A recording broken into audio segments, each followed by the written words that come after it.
Hello, dear listener, and welcome to the Liquidity event. This is episode 87. We are your hosts, Shane Mason. And I'm AJ Ayers. And on this episode of the Liquidity event, recorded on March 29th, 2023, airing on March 31st, 2023, we have more banking crisis updates. We've got updates in the AI space, of course. Can't seem to stop talking about artificial intelligence. Congress tries to understand the internet and TikTok. And my personal hero let his intrusive thoughts win and open the door of a Delta airplane. AJ, how are we doing? I'm doing okay. Speaking of airplanes, I'm fresh off a red eye, which I swore in my 27th year of life I would never take again, and broke that promise to myself. So I'm running on a little bit of fumes, but okay. You've got a couple AJ-isms that are, you do always and nevers. Some of your nevers that I remember are never red eye, never, what am I trying to see? You always do the seafood tower as one of your always. Always, yes, that's correct. Always seafood tower. But you have to have at least two people eating seafood to get the seafood tower. So always seafood tower, but never solo tower. Never solo tower. Do not make that mistake, listeners. You will be very sick. Dear listener, if you have the ability to solo tower, I say go for it. Good for you. Yeah, don't let me stop you. Correction. We issue a correction. Yeah, never Spirit Airlines. I do have a nevers list. Anyway, we'll revisit that in the future. You need to start a nevers list in Evernote and share it with the audience. Okay. Will do. What else is going on? You are back from Palm Springs. You're in Brooklyn. Your husband had a book tour thing in. Yeah. My husband, Nabil Ayers, who has the same last name as me, is continuing his fabulous book tour. Did he take your name? World tour. Yes, he took my name. He actually, yeah. Anyway, his book is about his name. So read it, folks, if you're interested in race and family history and 23andMe and rock and roll music, because that's what it's about. So yeah, we had a fun book event yesterday at the Rancho Mirage Public Library. Shout out to the kind folks at the Rancho Mirage reading series. Got to meet a lot of really interesting folks out in the desert yesterday. Speaking of reading, after years and years and years of resistance, I got a Kindle on your recommendation, Shane. And I have to say, it has increased my reading speed and access to books by currently 300% because I've read 3 books since I got it on Tuesday. You've been upgraded from I'm stoked. A pipe to a bong, it sounds like. She's doing gravity bongs of books here, people. Gravity bongs of the English language. Yeah, so I just finished Wifey by Judy Blume. There's a Judy Blume documentary coming out on Amazon Prime next month that my dear friend Emily worked on. So shout out to Emily. Fantastic. If you're even cursory familiar with Judy Blume, it's an amazing documentary about banned books and the 70s. It's phenomenal. So highly recommend that. What are you reading? One of my friends from summer camp just posted on her gram her hanging out with Judy Blume and getting her book signed. Oh, she was like sick. almost like crying in the gram. Yeah, I guess she's still around. She's super still around. She's kicking it in, I think, Delray Beach, Florida. She owns a bookstore down there. Speaking of books. What are you reading? Nothing. Moving on. Shout out to it's tax season. I'm not reading much. You're reading my text messages telling you to please read this damn book. Yeah, I'm reading Help Me Slacks from various team members. Yeah, I look forward to getting back into the Kindle zone. It does, as a lover, as an owner of hundreds, maybe over 1,000 books. I don't know. I do love them. Switching to the Kindle kind of. This is like a 10-year-old conversation. Moving on. Personal shout out to 2003, folks. Yeah, goodness. Moving on. Have you heard of this new iPod? All right. Yeah, it's like all the music you want in your phone. Fuck. Anyway, so we do have a personal shout out this week to not to one of our listeners, but to ourselves, because we are vain human beings. Out of nowhere, the Financial Times listed Brooklyn FI as one of the top 100 fastest growing companies in America. Yeah. I don't know how they got a hold of us. I do respect what do you mean? The Financial Times. I love Shane's idea of the world. How do you think this happened? Because I submitted us, dum-dum. This is not in my zone. I don't remember this submission. I usually, get involved. Honestly, I don't either, but I found it once it was released. Yeah, I mean, it's honestly amazing. I do have a lot of respect for the Financial Times. Being in the Inc. 5000, being in the Financial Times. You recently asked me for like my contributions to the press, like when I get things like my expertise in the news as a CFP or CPA. And it's like, I realize that the only things I contribute are like entrepreneurial stuff. And this is like huge for you and I feel like to get shouted out for like having a fast growing company. I talk a lot less about like 529 plans than I do about like practice management and stuff like that. So this is a shout out to us, Brooklynify, but an even bigger shout out to all of our employees that actually make this happen. So to those of you that do your homework and listen to our podcast, love you guys. Thank you guys for all the help and taking care of our clients and helping us grow so much. Yeah, this was cool. This was a cool recognition. I remember like learning about the Financial Times and being like, it's pink? Cool. Like, the only pink newspaper. Salmon. You're right. I'm sorry. It's rosy salmon. High in omega-3s.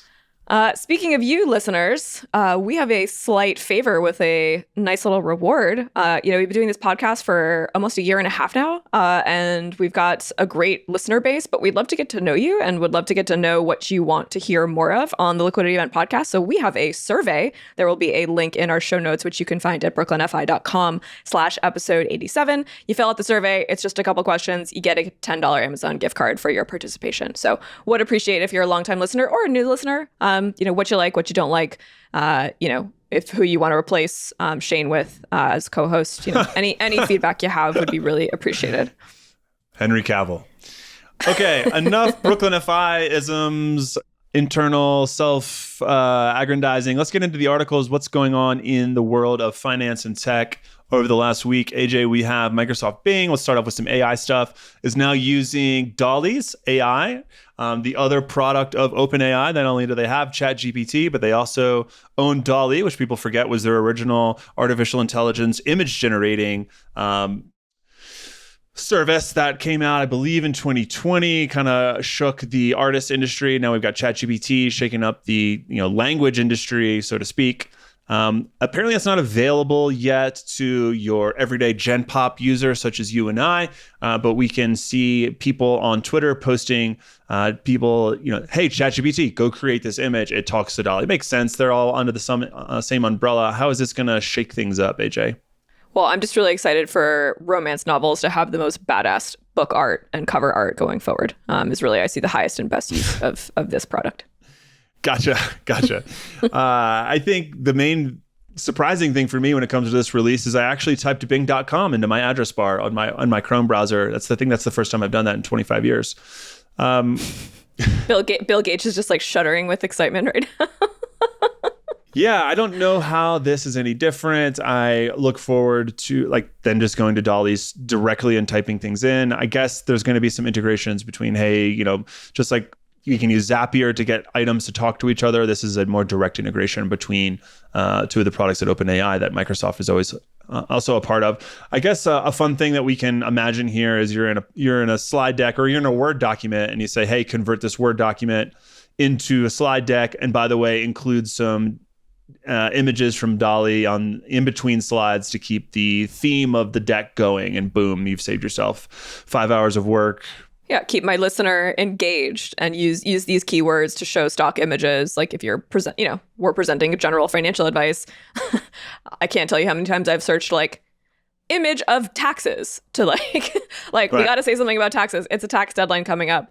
I challenge any artist to visually represent tax deadline. Your taxes are due tomorrow. Please pay them. That's what I'm excited for this in our little company's use case. Or if you're our podcast producer, you might say, hey, ChatGPT, go find me an image of a Jewish American princess on a red eye so I can slide it into our YouTube.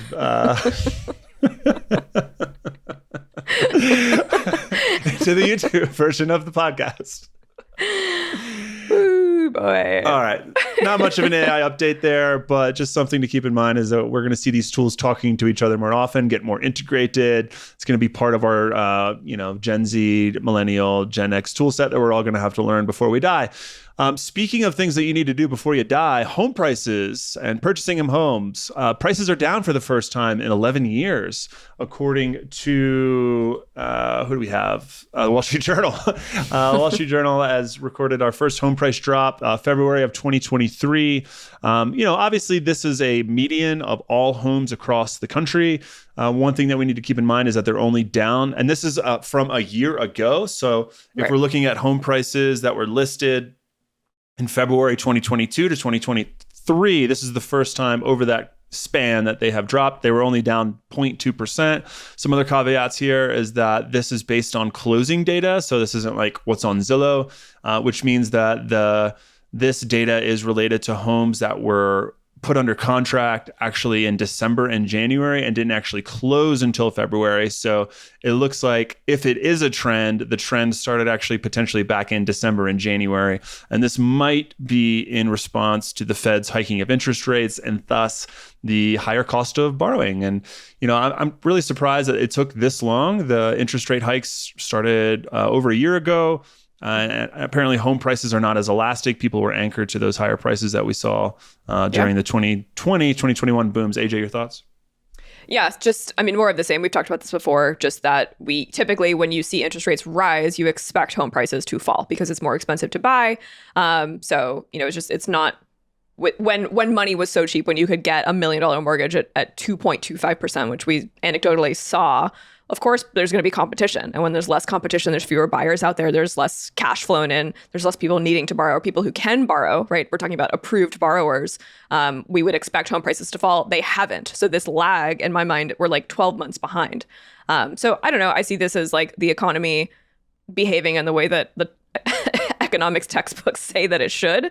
So I see this as a positive. Home prices should be falling because it's more expensive to purchase the same home now than it was a year ago.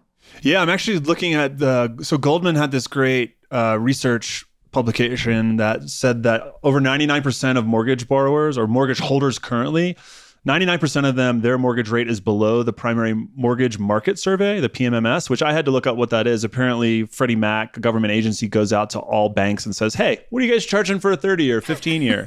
What are you guys charging today? We got you got some locks? Yeah, what kind of locks you got?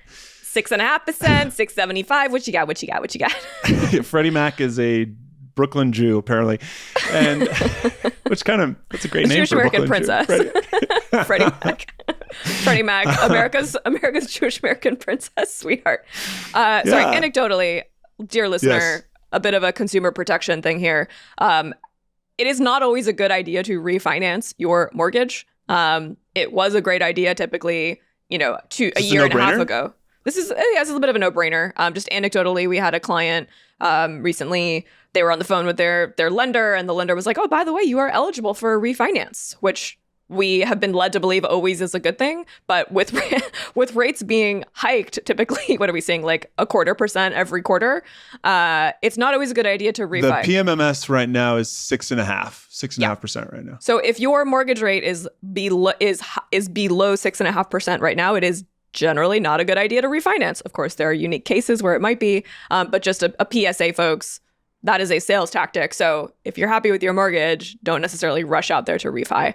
Banks love a refi because not only they typically get a little refinancing fee. So just a little cautionary tale there. Yeah. I guess the only reason to refi right now is if you needed to unlock the equity that's currently built up in your property. Yep. Yeah, or if you wanted to recast your mortgage, meaning like you wanted to bring down your payment over time because you had a cash crunch right now. I've seen that before. Yeah. Speaking of big investments. Speaking of falling housing prices, the valuation of Twitter from the time... valuation of Twitter, which Elon purchased a valuation around this time last year. I don't remember. At $44 billion, based on some recent equity grants to employees. Now that Twitter is private again, now we brought our valuation down to $20 billion. So a bit of a val cut there for our takeover king there. Thoughts here? A val cut. Yeah. So via internal emails that were... Elon Musk has been trimming his own bangs of Twitter. Right. Well, when it comes to valuations, that's one thing that actually bothers me about valuations, which we can talk about later when we talk about the valuation of TikTok, is that, Elon Musk paid $44 billion for Twitter for 100% of it. Okay. So now he's issuing grants to his employees for a private company, this quote unquote reverse startup, at a $20 billion valuation. So you receive these grants that are worth this. If you take the number of grants that were gifted, which is a minority interest of the company, right? Maybe it's 5% of the total equity of the company has now been provided to employees. And if you multiply that 5% and the value times 20, it arrives at a $20 billion valuation, which is a coincidence, by the way, 20 and 20 billion. But that's a minority share. You don't get to control Twitter for your shares. And that control that you get when you buy something it comes at a premium. So you have to pay more for the control. And if you don't have control, you have a minority discount. So it's not always fair to say that if you get 15% of this company, if you multiply it times 7.5, you arrive at 100% of the value. No, that's a discount. The company's probably actually worth more in some cases if you had to buy the whole thing. But it's not fair to do that simple arithmetic to arrive at a valuation.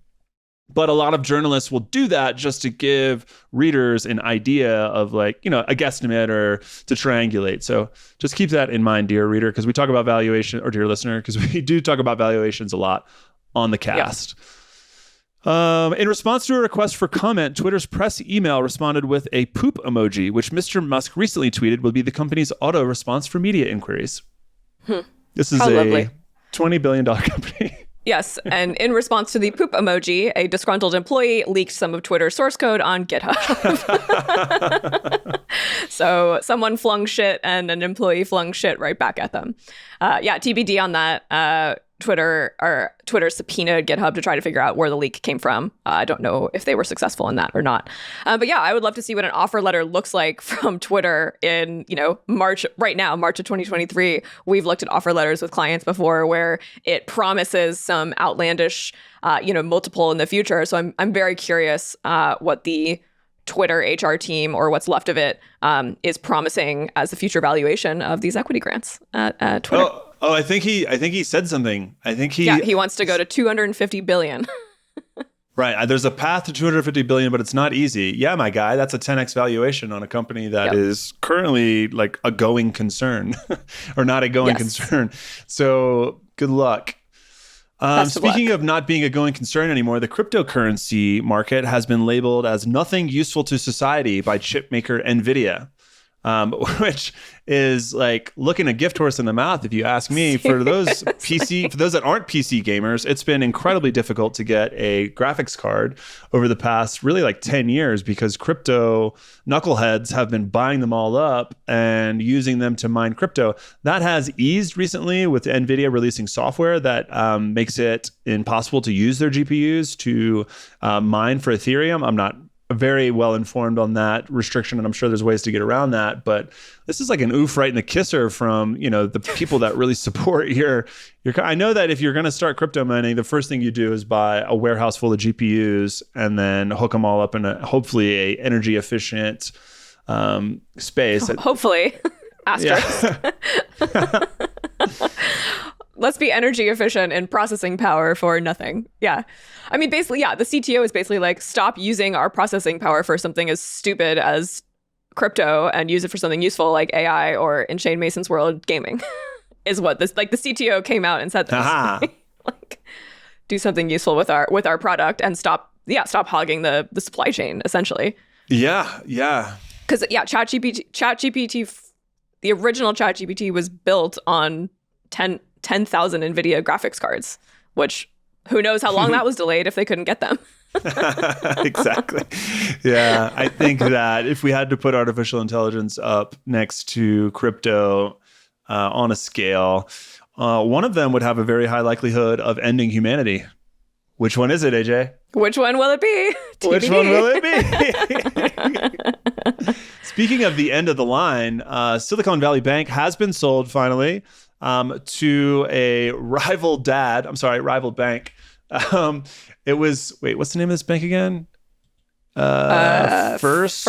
Oh my God. Citizens First. I love a regional bank. Bancorp South, Suncorp, First Citizens, Signature. SunTrust. They're just SunTrust is a good one. What are these? Bank of the Ozarks. What are you? Who are you? Whomst are you? There's thousands of them. They're so cool. Anyway, apparently they have the ability to be bank run a lot easier than JP Morgan Chase. This is a quick banking update. I don't really know much about, at the end of the day, what we have here is vultures coming into SVB to try to like fill in the gaps here, kind of diversify away. Right? Yeah, no, I don't blame them. Yeah.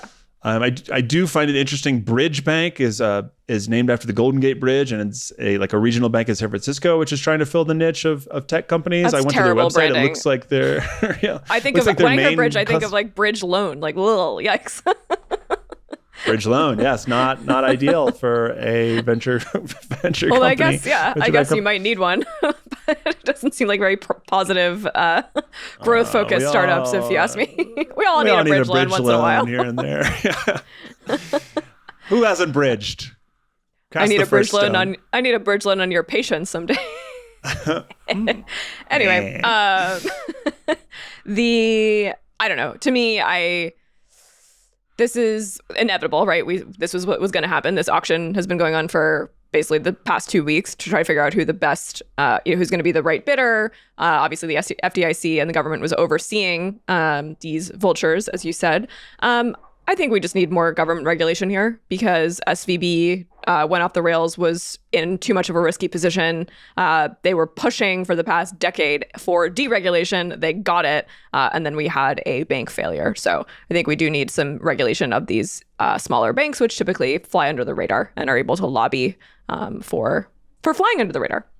So they have to be riskier in order to maintain their customer base and in order to stay alive. But we just saw 3 banks fail spectacularly because they were too risky. They were taking too much risk. Yeah. Age-old problem. The public acceptance of risk and then the privatization of the profits. I heard a really great Odd Lots podcast, dear listener, about moving all bank deposits directly to the Fed and then having small banks just serve as an intermediary. So there's no more need for FDIC insurance, which means that money won't rush to JP Morgan Chase. We saw in this article, the COO of Cruise Consulting, which we know works with about 1,000 startups, saw about half of the startups when they move money from SVB to Chase, which makes sense. It's a globally, systematically important bank. It's not going anywhere. That's where you move your money when there's a bank run, which is not ideal for competition in the banking space.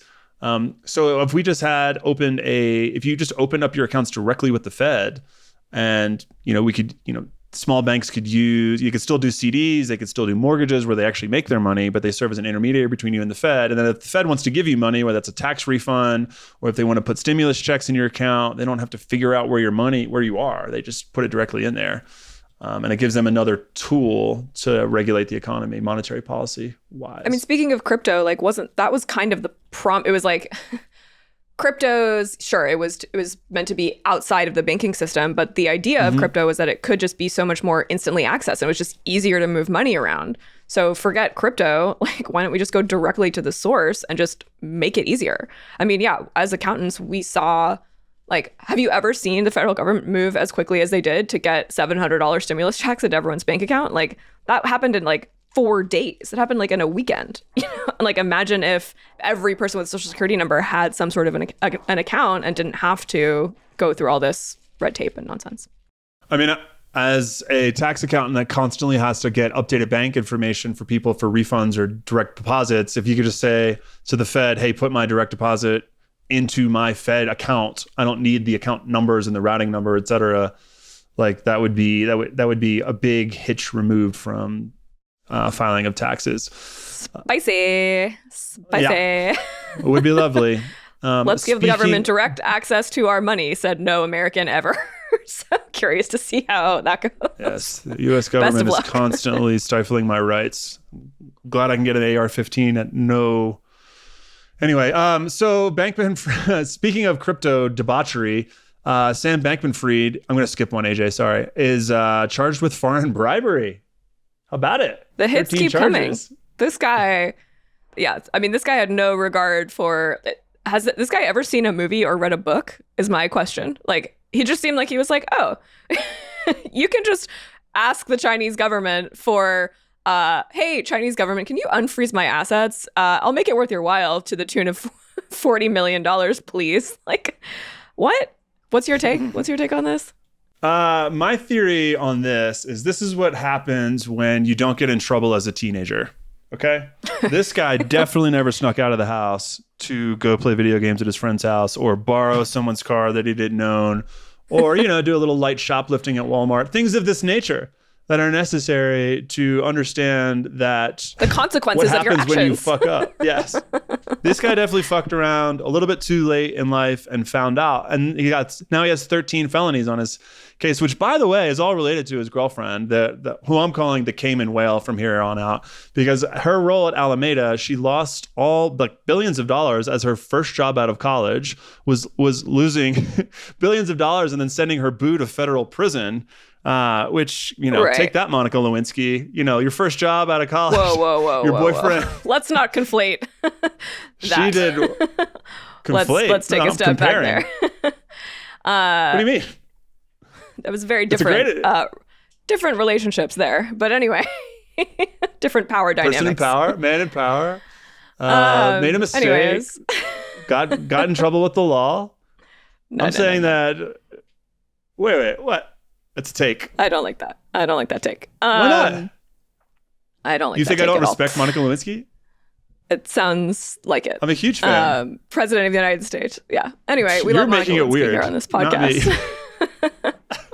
Huge fan of Monica. But look, the idea here is that we make a lot of fun of like the congressmen and women like not understanding the internet and older people and Joe Biden's issues with being the oldest president ever.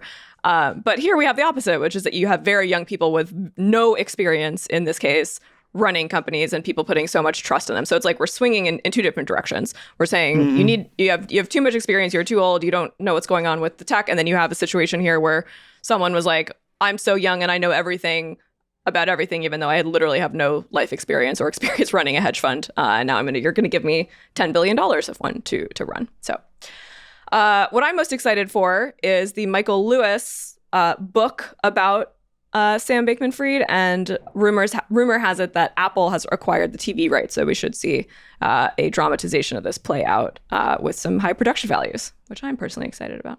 Succession IRL. Did you watch the new episode?